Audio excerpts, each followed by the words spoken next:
सुप्रभात मेरे विद्यार्थी भाई बहन।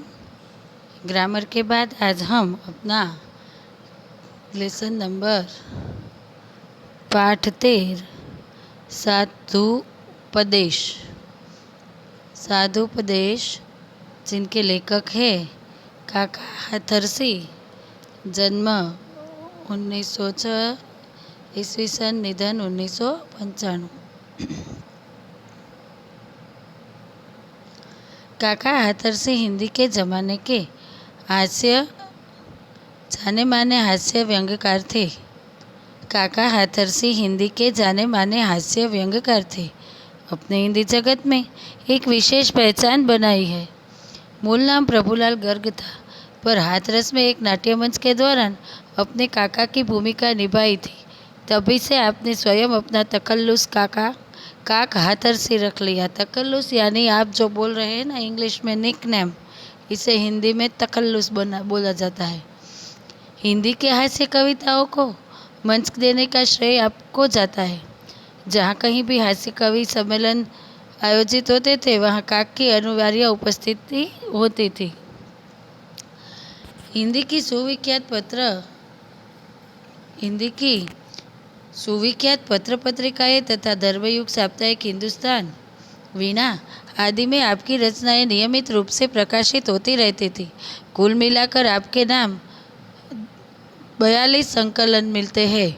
व्यंग्य हास्य के क्षेत्र में आपके सुपुत्र निर्भय हाथरसी का नाम भी प्रसिद्ध है। 1985 में आपको भारत सरकार द्वारा प्रतिष्ठित पद्मश्री से सम्मानित किया गया। इनके नीचे हम रेखा खींचेंगे, ठीक है।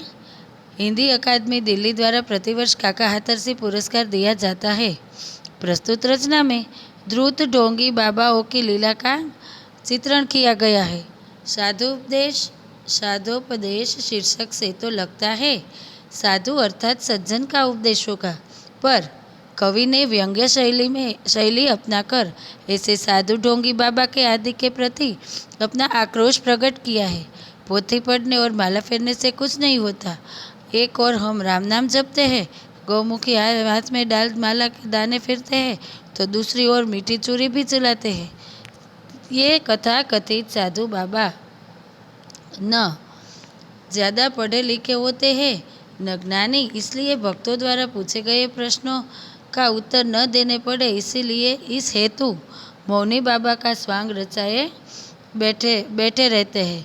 वे मौन रहकर जीव जगत और माया संबंधी असंगत बाबतें मनगढ़ंत बातें किया जाता है। क्या कहना चाहते हैं लेखक? तो ये जो लेखक है काका हाथरसी, वह हास्य लेखक है। फिर इस काव्य में कवि का एक व्यंग्य काव्य रचना है, जो इस काव्य के माध्यम से आजकल क्या तो के जो उन ढोंगी और अज्ञानी साधुओं की लीला है उनका चरित्र चित्रण इसमें किया गया है, जो ऊपर से तो विनम्र और भले दिखाई देते हैं पर अंदर से कुटिल और धूर्त होते हैं। आइए प्रिय भक्तगण, उपदेश कुछ सुन लीजिए। पढ़ चुके हैं बहुत पोथी, आज कुछ गुन लीजिए। क्या कहना चाहते हैं ढोंगी साधु? तो कहते हैं ढोंगी साधु अपने भक्तों को उपदेश देते हुए कहते हैं कि आप लोगों ने ये तो अनेक ग्रंथ और अनेक पुस्तकें पढ़ी होगी, आज आप कुछ मेरे भी गुण ले लीजिए। हाथ में हो मुखी माला सदा हिलती रहे, नम्र ऊपर से बने भीतर छुरी चलती रहे। ये क्या कहना चाहते हैं? हमेशा हाला लेकर गौमुखी से उसे फिराते हैं रहिए, ताकि लोगों को यह लगे कि आप ईश्वर का नाम जप कर रहे हो। इसके अलावा ऊपर से आप ऐसा दिखावा कर रहे हैं कि आप बहुत विनम्र हैं, लेकिन अंदर से आप छल कपट करने से मत चूकिए। ગુજરાતીમાં કહીએ તો ઢોંગી સાધુઓ પોતાના ભક્તોને બોલાવીને શું કહે છે, શું ઉપદેશ આપે છે કે તમે તો ઘણા બધા ગ્રંથ અને પુસ્તક વાંચ્યા છે, પણ અમે જે કહીએ છીએ અમારા થકી થોડા તમે ગુણો ગ્રહણ કરો। શા માટે? તો કે આમ અમે જો પોતે આખો દિવસ હાથમાં માળા લઈને ગૌમુખી ફેરવતા હોઈએ એટલે લોકોને એમ થાય કે હા તો જો કેટલી બધી માળા કરે છે, ભગવાનના જાપ જ કર્યા કરે, આખો દિવસ ઈશ્વરના જાપ કર્યા કરે. આ ઉપરાંત આપ ઉપરથી એવો દેખાવ કરો છો, અંદરથી વિનમ્ર. સાધુ કેવો લાગે તો કે આ કાવ્યમાં એવું કહે છે કે અંદરથી બહુ વિનમ્ર લાગે, પર નમ્ર ઉપર સે બને ભીતર છુરી ચલતી રહે. અંદરથી જેટલા નમ્ર લાગે છે એવા છે નહીં, બહારથી જે ખૂબ વિનમ્ર લાગે છે પણ અંદરથી તો એ છળકપટ કરવાનું ચૂકતા નથી. समझ में आया मेरे विद्यार्थी भाई बहन? आगे की पंक्ति देखते हैं.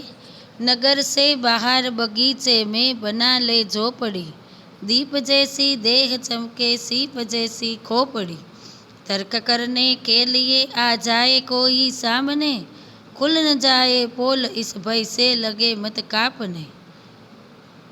जीव क्या है, ब्रह्म क्या है?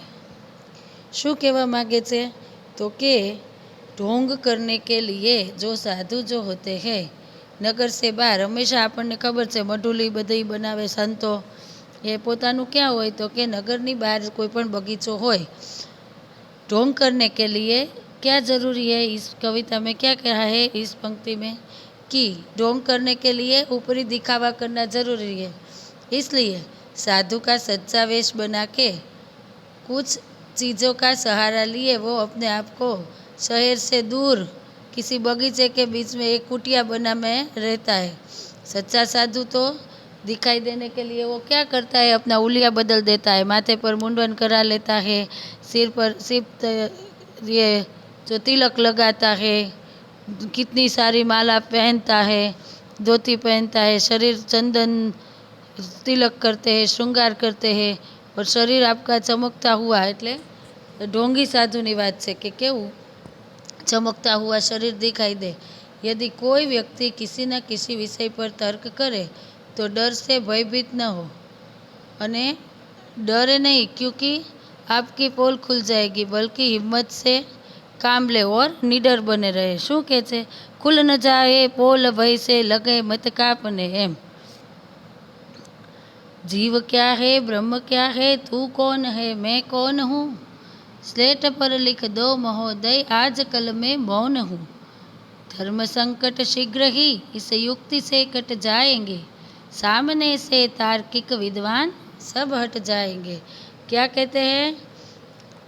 यदि कोई व्यक्ति आपसे इस विषय पर तर्क करने लगे कि ये माया क्या है, जगत क्या है, जीव क्या होता है, तो परमात्मा क्या है, किसी ढोंगी साधु को पूछे कि आप क्या हो, आप कौन हो, मैं कौन हूँ, तो बिल्कुल मत घबराओ, कुछ बोलना मत. एक स्लेट पर यह लिखकर उसे दिखा दीजिएगा कि आजकल आपका मौन व्रत चल रहा है, इसलिए आप तर्क वितर्क मेरे सामने में करिए.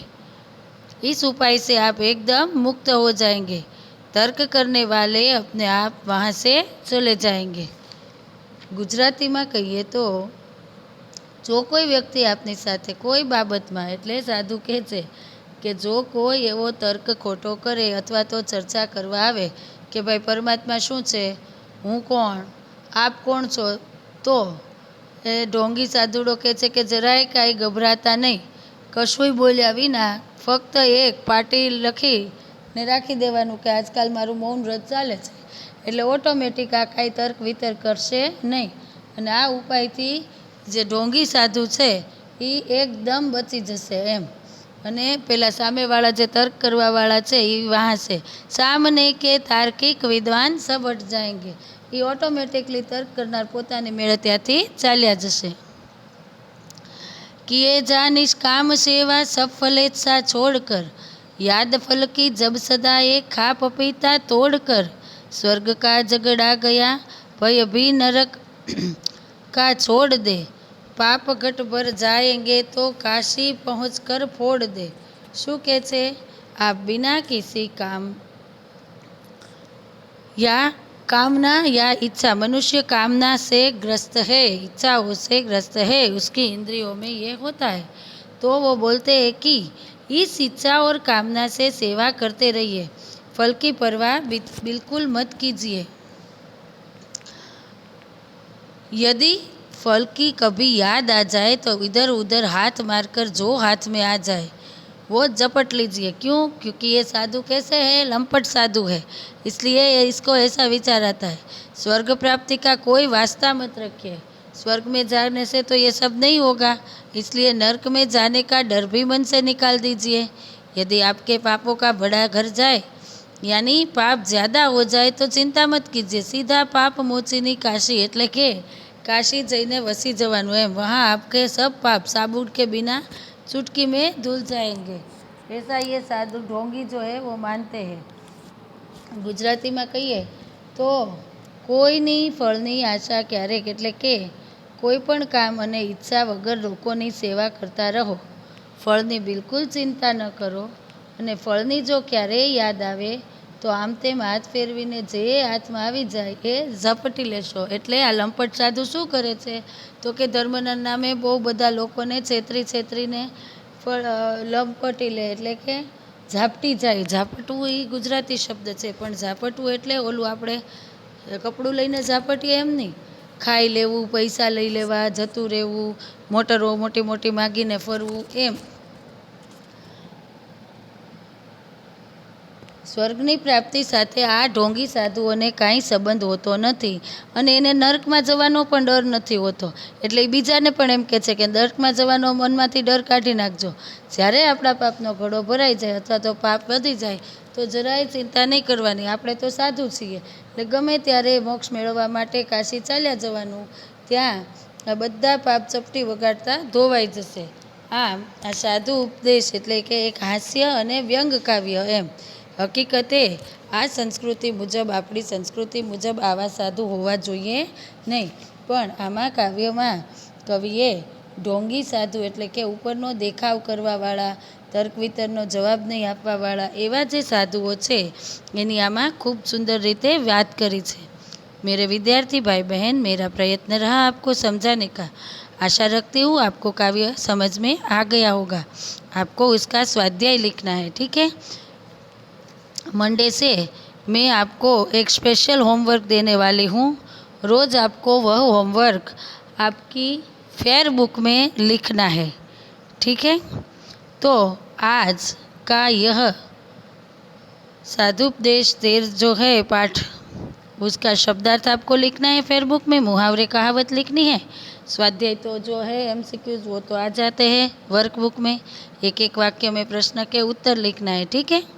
2-3 के तो बड़े आ जाएंगे, बाकी का सब कुछ जो है वो वर्कबुक में आ जाएगा। तो आपको यदि इस पाठ में जो कुछ समझ में ना आए तो आप मुझे पूछ सकते हैं। धन्यवाद।